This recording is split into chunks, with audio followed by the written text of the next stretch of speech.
I'm waiting for a prince that will sweep me off my feet. Who will sweep me? Which will sweep me?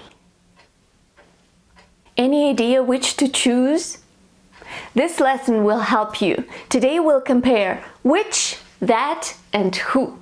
Stay tuned.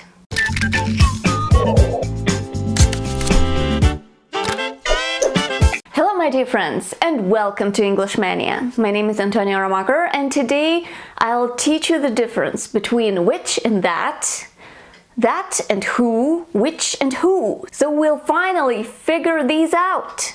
Okay, enough beating about the bush. Let's get to it. First of all, I should say that which, that, and who are relative pronouns. They are used in relative clauses. So basically, they connect two parts of a complex sentence. And the general rule is who is used for people, which is used for things, and that is used for both. She dreams about a prince who will sweep her off her feet. So, a prince is a person. That's why we say who. However, we can say that as well, but we'll get to that later. This book contains information which might help. Information is a concept. Well, it's not a thing, but it's a concept. So we don't say who, but we can say that. The new Netflix TV show, which I'm watching, will keep you on the edge of your seat. It's fascinating. Here you'd better use which, not that, not who.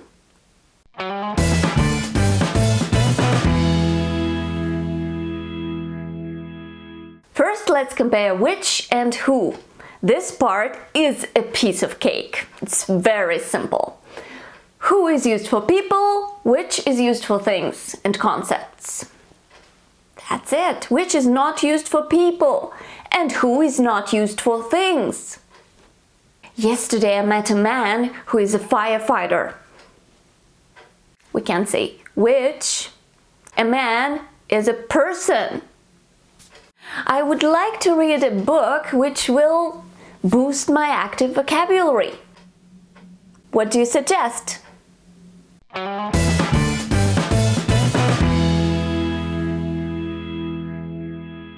Let's move on to the difference between which and that. And this one is a pickle. It's a little bit confusing. Both which and that are used for things, animals, and concepts. And to understand the difference between them, we need to learn two types of relative clauses. There are defining relative clauses and non-defining relative clauses. Defining relative clauses define the object they describe. So the information which is given in defining relative clauses is essential. You can't just throw it away. It should be there. It helps us understand what we're dealing with and what we are talking about. Another American TV series which I like is Suits. So I'm talking about the TV series which I like a lot. So I define the TV series I'm talking about, the one I like. Another one which I like. Here we can use both which and that. However, that is a little bit more common. The second type of relative clauses is non-defining, or they are also called non-restrictive relative clauses.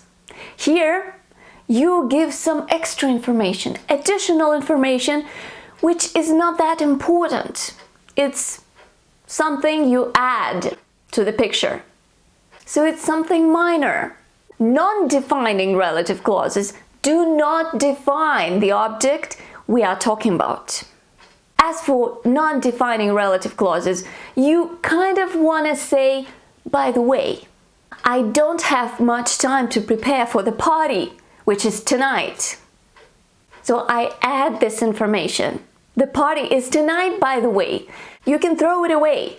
The sentence will still be understandable. All the essential information is there without the non-defining relative clause. In non-defining relative clauses, we use which, but not that. That is not used in non-defining relative clauses. In addition, in writing, non-defining relative clauses are separated from the rest of the sentence with a comma.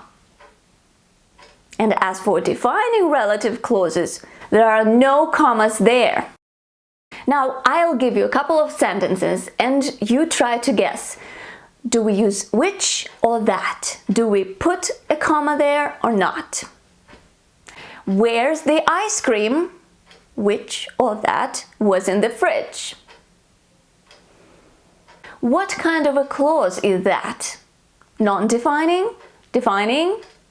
It's a defining relative clause because you say what ice cream you are talking about. Where's the ice cream which was in the fridge? Or where's the ice cream that was in the fridge? You can use both here. That is a little bit more common. My favorite book, which or that is a bestseller, is not about psychology. So, which or that? And what kind of a clause is that? It's a non-defining relative clause because you can simply say, my favorite book is not about psychology. That's it. You have everything there and you add some extra information, which is a bestseller. By the way, notice that the intonation is a little bit different. My favorite book, which is a bestseller, is not about psychology. Your voice goes a little bit lower when you use a non-defining relative clause because you give some minor information. And when you use a defining relative clause, your voice stays excited. Another American TV series which I like is Suits. So your voice stays excited through all the sentence. You don't lower your pitch. I don't like stories which or that have unhappy endings. This is a defining relative clause. You give essential information. I don't like stories which have unhappy endings. Or I don't like stories that have unhappy endings. Now let's take a look at two sentences. My car that has a flat tire is in the garage. And my car which has a flat tire is in the garage. In the first sentence, we use that, and that is only used in defining relative clauses. So here, the speaker has at least two cars, because he uses the clause that has a flat tire to define the car he's talking about, or she's talking about. My car that has a flat tire is in the garage. No commas here. But my car, which has a flat tire, is in the garage. Notice once again the difference in intonation. And here, we don't know how many cars this person has. It's just some extra information. Probably he mentions the tire because he means to say that he can't drive it now. And we use commas here. So which is more common in non-defining relative clauses, and that is more common in defining relative clauses. There's a little trick native speakers suggest while trying to remember the difference between which and that. And it is to think of which as a plastic sandwich bag, which you can dispose of. You can throw it away. You eat your sandwich and you throw the sandwich bag away. So you can do the same with which clauses. They give some extra information, disposable information, which you can simply throw away. The French language, which I find very beautiful, is one of the most widespread in the world. Which is disposable here. We can throw it away with the whole clause and simply say the French language is one of the most widespread in the world. By the way, which can refer to a whole sentence. An example: my friend is very sensitive, which makes it quite hard to tell her that she's wrong. So the fact that my friend is very sensitive makes it quite hard to say that she's wrong. Speaking about who, it can be used in both types of clauses. That's the guy who I met at the museum. Sean, who I met at the museum, is smart, handsome, and kind. He's a keeper. Here, I give some extra information. I can throw it away.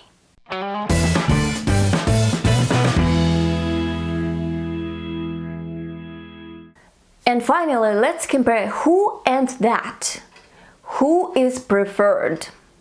When you talk about people, to be on the safe side, just use who every time, and you will be fine. Arya is the hero who killed the Night King.